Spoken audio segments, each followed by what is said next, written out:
Thank you, Madam Speaker, and I'm glad to be able to have a chance to ask the honourable member a question.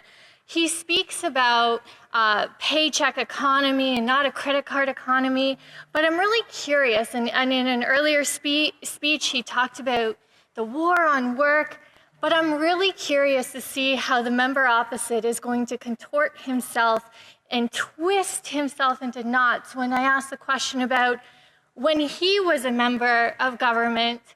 They had the lowest unemployment rate since the Great Depression. And what did they have to show for it? $150 billion in debt.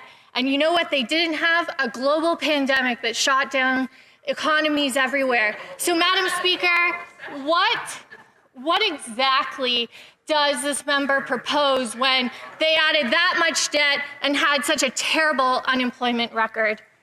A member for Carleton.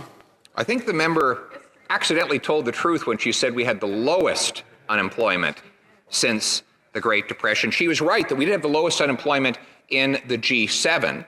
We had the best record going through the Great Global Recession, which is interesting because now we have the second worst, the second highest unemployment in the G7. Only socialist Italy is higher. And the Italian socialist policies are the ones that this government is working hardest to emulate. Even France, which used to be socialist and is reversing those policies, has now lowered its unemployment below Canada's. And here in Canada, we see a government shutting down our economy, trying to nationalize economic activity, getting exactly the same kinds of predictable results that those policies always produce. That member should look at the magnificent success and the world-famous actions of the previous Conservative government to get us through that recession. This government could learn a lot from that.